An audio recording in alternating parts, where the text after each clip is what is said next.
तो दोस्तों आज की बड़ी खबरें मुख्य ताज़ा समाचार लेके आपके लिए चलिए फटाफट खबर शुरू करते हैं। उससे पहले चैनल को अब तक सब्सक्राइब ना किया हो तो फटाफट चैनल सब्सक्राइब कर दे, लाइक कर दे, शेयर कर दे ताकि इसी तरह खबर आप हर रोज देख सके। चलिए शुरू करते हैं आज की पहली बड़ी खबर। धर्मांतरण के मामले में एटीएस द्वारा मोहम्मद उमर की गिरफ्तारी पर शिया धर्मगुरु मौलाना कल्बे जव्वाद ने सवाल उठाए हैं।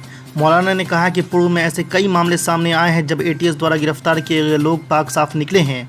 उन्होंने कहा कि धर्मांतरण के जो आरोप लगे हैं और गिरफ्तारियां हुई हैं इसकी जांच निष्पक्षता और बारीकी से होनी चाहिए।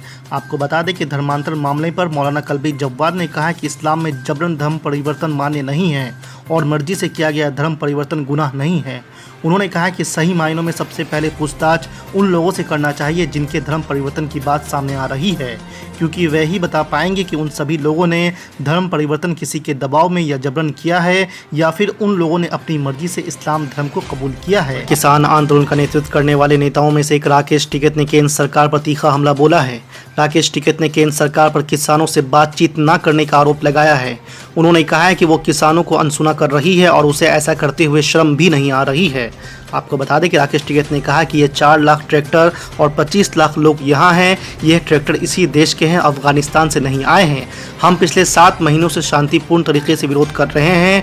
क्या सरकार को इतनी शर्म नहीं है कि वो सुने किसानों का क्या कहना है। और पश्चिम बंगाल में विधानसभा चुनाव से ठीक पहले सत्तारूढ़ तृणमूल कांग्रेस के कई नेता और कार्यकर्ता पार्टी छोड़कर भाजपा में चले गए थे। चुनाव के बाद टीएमसी के फिर से पूरी बहुमत की सरकार बनने पर कई नेता और कार्यकर्ता दोबारा अपनी पुरानी पार्टी में जाने लगे हैं। कई नेता चले भी गए हैं और कई लोग जाने की कोशिश कर रहे हैं। हालांकि नेताओं की वापसी पार्टी सुप्रीमो ममता बनर्जी की सहमति के बाद ही संभव हो सकेगा। आपको बता दें कि इस बीच कई नेता और कार्यकर्ता अपने चुनाव पूर्व राजनीतिक फैसलों को गलत मानते हुए पार्टी में वापसी से पहले निष्ठा साबित करने के लिए अपने सिर को मुंडवा रहे हैं। कई लोग खुद को सैनिटाइजर में डुबोकर प्रतीकात्मक रूप से खुद को शुद्ध कर रहे हैं। हालांकि इस कदम को लेकर तमाम तरह के विरोध के स्वर भी उठने लगे हैं। भाजपा ने इसे तानाशाही रवैया बताया है। ये खबर आंध्र प्रदेश में कोरोना के बीच भी 12वीं की परीक्षा अभी तक रद्द न किए जाने को लेकर सुप्रीम कोर्ट ने गुरुवार को राज्य सरकार को चेतावनी देते हुए कहा कि अगर एक भी छात्र की मौत होती है तो उसे 1 करोड़ रुपए का मुआवजा देना होगा। जी आपको बता दें कि केंद्र और बाकी राज्य की ओर से 12वीं की परीक्षा रद्द किए जाने के बावजूद आंध्र में परीक्षाएं करवाने पर सुप्रीम कोर्ट ने सवाल उठाए हैं। आपको बता दें कि जस्टिस AM खानविलकर और दिनेश महेश्वरी की पीठ ने कहा कि अगर एक भी छात्र की मौत होती है तो हम 1 करोड़ रुपए का मुआवजा देने का आदेश देंगे। आपको बता दें कोर्ट ने कहा कि जब बाकी बोर्ड परीक्षाएं रद्द कर चुके हैं तो आंध्र प्रदेश क्यों खुद को अलग दिखाना चाहते हैं। जम्मू कश्मीर में परिसीमन प्रक्रिया और चुनावी मुद्दे को लेकर प्रधानमंत्री नरेंद्र मोदी ने घाटी के नेताओं संग कल करीब 3 घंटे से अधिक समय तक बैठक की। पीएम नरेंद्र मोदी के साथ सर्वदलीय बैठक में जम्मू कश्मीर को पूर्ण राज्य का दर्जा बहाल करने और जल्द से जल्द विधानसभा का चुनाव संपन्न कराने की मांग उठी है। इस बीच बैठक के बाद एक बार फिर से महबूबा मुफ्ती ने पाकिस्तान का राग अलापा है। पीडीपी प्रमुख महबूबा मुफ्ती ने कहा है कि वो जम्मू कश्मीर में आर्टिकल 370 की बहाली करेंगी। साथ ही उन्होंने कहा है कि जम्मू कश्मीर की शांति के लिए भारत को पाकिस्तान के साथ बातचीत करनी चाहिए। ये खबर असदुद्दीन ओवैसी की पार्टी ऑल इंडिया अमल से इत्तेहादुल मुस्लिमीन अब देने जा रही है अरविंद केजरीवाल की पार्टी आपको टक्कर। जी हां, आपको बता दें कि असदुद्दीन ओवैसी की पार्टी AIMIM दिल्ली के MCD चुनाव लड़ने जा रही है। इसी को लेकर ऑल इंडिया अमल से इत्तेहादुल मुस्लिमीन से औरंगाबाद के सांसद सैयद इम्तियाज जलील ने दिल्ली पहुंचकर प्रेस कॉन्फ्रेंस किया, जिसमें उन्होंने बताया कि पार्टी मजबूती के साथ चुनाव लड़ने जा रही है। आपने बहुत सही सवाल उठाया है। हमने इतने सालों तक आपकी चौखट पे क्यों नहीं आए, हम दिल्ली में क्यों नहीं आए थे। आज 50 सालों से मजलिस इत्तेहादुल मुस्लिमीन की पार्टी है, हैदराबाद के अंदर हम इलेक्शन लड़ते हैं, हम आपके पास क्यों नहीं आए।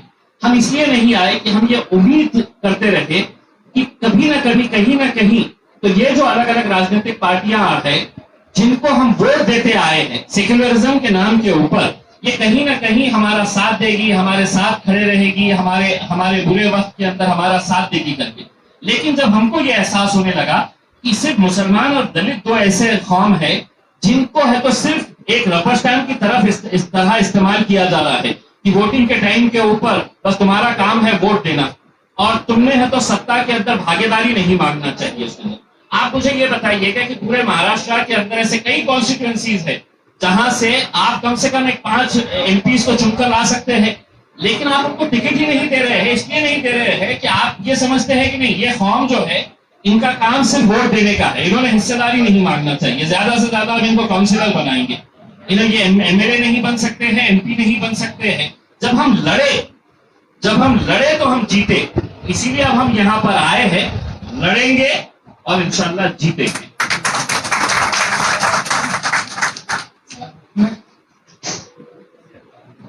मेरा सवाल ये है कि इतनी देर से आपसे दिल्ली के इलेक्शन में जो आपके पास क्या प्लान होगा उसको लेकर जितने सवाल पूछे जा रहे हैं, आप वहाँ सिर्फ दो बातों पर ज्यादा फोकस कर रहे हैं, एक तबलीगी जमात का मुद्दा और एक दरबार। क्या आपको नहीं लगता कि सिर्फ इन्हीं दो मुद्दों से आपकी कामयाबी मिल जाएगी? बिल्कुल नहीं मिलेगी। मैं खुद ये बात मानता हूँ।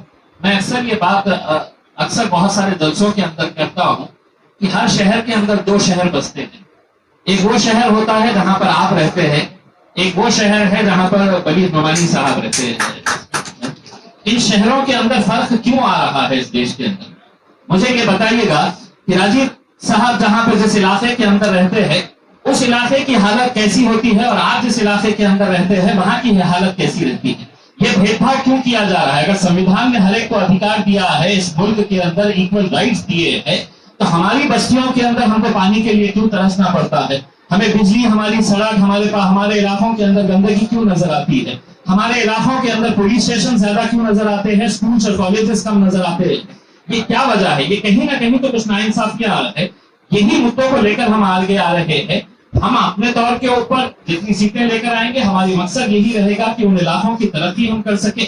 और जहां तक हमारा जो रोड मैप रहेगा, इसके लिए हम यकीनन एक सेपरेट प्रेस कॉन्फ्रेंस लेंगे। करीमुल्लाह साहब अपने तौर के ऊपर दिल्ली के लिए क्या प्लान्स बना रहे हैं, मैं चाहूंगा कि इसके ऊपर उन्होंने भी इसके ऊपर तवज्जो।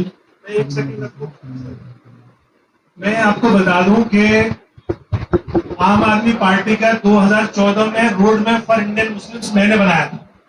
मैंने उनको भी ये सारे रोड मैप दिए थे कि आपको काम क्या क्या करना है। उसके बाद 23 फरवरी 2019 को इसी हॉल में, इसी स्टेज पे मुख्यमंत्री को बुला के और फिर उसके 2 महीने बाद उप मुख्यमंत्री को बुला के दिल्ली का मैंने प्लान दिया था। और मैंने उनको क्या प्लान दिया था कि जिस तरह से मजलिस हैदराबाद में काम कर रही है और जिस काम की आप अपनी पीठ ठोकते हो, यानी कि तालीम की, आप वो वाला मॉडल यहाँ लाइए। वो मॉडल ये है कि जिस तरह से उन्होंने 250 स्कूल गरीबों के लिए फ्री रहना, फ्री खाना, फ्री पढ़ने के एतबार से किराए की बिल्डिंग में लेके बनाए हैं, आप दिल्ली में बनाइए। दोनों ने, मुख्यमंत्री ने, उप मुख्यमंत्री ने हाँ की।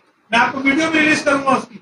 और हाँ करने के बाद दिल्ली वक्फ बोर्ड के चेयरमैन यहाँ मौजूद थे अमानतुल्लाह खान साहब, उनसे कहा कि आप कमेटी बनाइए। उन्होंने एक दिल्ली एजुकेशन कमेटी बनाई, उसका मैं सेक्रेटरी हूँ आज भी उस कमेटी का कन्वीनर मैं ही हूँ। मैंने उस मीटिंग में बुला करके इस 250 स्कूल के लिए पायलट प्रोजेक्ट के तौर पे 17 स्कूलों को हमने फाइनल किया। अगर आप सबने देखा होगा कि उसका एडवर्टाइजमेंट आया अखबार में कि हमें किराए की बिल्डिंग चाहिए।